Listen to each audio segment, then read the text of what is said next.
right, so we're here with Lady and Champ, and they are both snoozing on the floor over there. We just got into talking about rules and structure, and the dogs really don't have a lot of rules.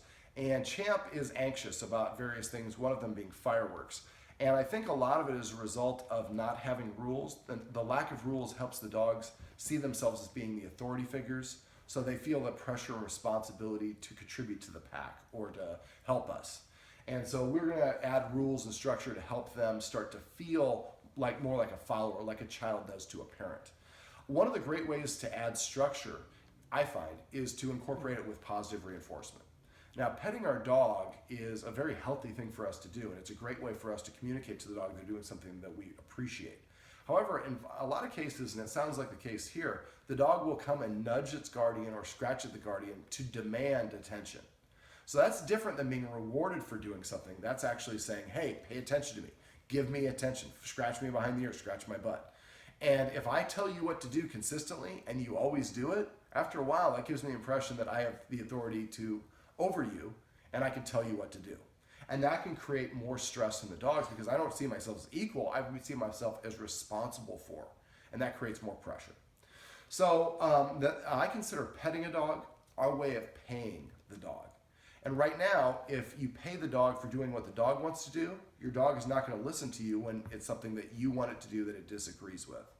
So from now on, what I like you guys to do is I call this petting with a purpose. So next time the dog nudges you or scratches you, instead of petting Lady, tell Lady to sit. As soon as she sits, start scratching her under her chin and say the word sit. Now, a couple things. A lot of people talk way too much to their dogs. Oh, Lady, you sat down? What a good, smart dog you are.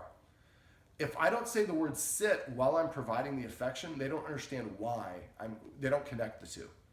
And if I say good sit or, oh, Lady, you sat down, I'm using other words that aren't related to the command word. And dogs get confused with one word has multiple meanings. And just like us, if we're learning a foreign language, somebody comes up to you and says, rojos zapatos, you're like, yes, I have red shoes. If somebody comes up to you and says a long soliloquy in Spanish and you only know some of the words, your mind starts racing trying to translate it. So the more you talk to your dog, the more confused they can be. So when they sit, I pet them and I say the word sit and that's it. Now dogs can read our human facial expression. Well, no, I'm going in a different direction there. Dogs, when they feel good about themselves, their nose is parallel to the ground or tilted upward. So you might have seen your dog walking around with a shoe or a particular toy, their head in the air, they feel really good about themselves. I want them to feel good about themselves doing the things we want. So next time your dog nudges you, you say sit, and as soon as she sits, you pet her under the chin and say sit. We facilitate that nose-up orientation so she feels proud and better about herself. And we introduce the concept of you can't tell the human what to do. If you tell the human what to do, nothing happens. But if the human tells you to do something and you do it, you're rewarded. Well, after a while, instead of scratching, that doesn't get my attention anymore. But if I go and sit next to the human, then they start petting me and I hear the word sit. That's going to make her more inclined to do it, and she's going to transition to doing that. So when that transition happens, it's important that we also reward that. So when she comes up and sits in front of you and says, look, I'm sitting, I'm a lady, pet me. But she's sitting and she's not scratching, we do want to reach over and pet her and say the word sit. Now, after petting her, then you can pet her for an hour afterwards. But I would recommend that you stop petting your dogs at all unless they do something to earn it. Sit, come, or lie down. And with each other, if you walk in the room and you see your partner is petting the dog and the dog is standing, don't get into an argument about it. I usually just recommend the word paycheck. You say paycheck and there's like sit, sit. Actually, I asked her to sit before you came in the room and she got up and I continued to pet her. But instead of arguing about it, which says we're all on our own page, now you just immediately get another opportunity to practice again.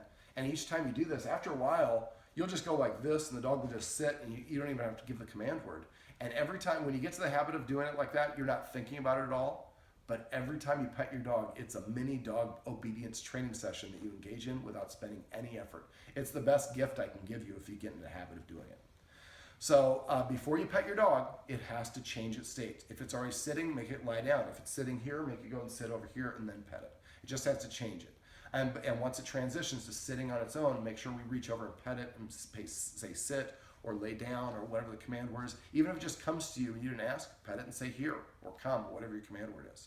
Reinforce the things that you want. Your dog will start engaging in those things more often rather than doing the things we don't want. That's petting with a purpose.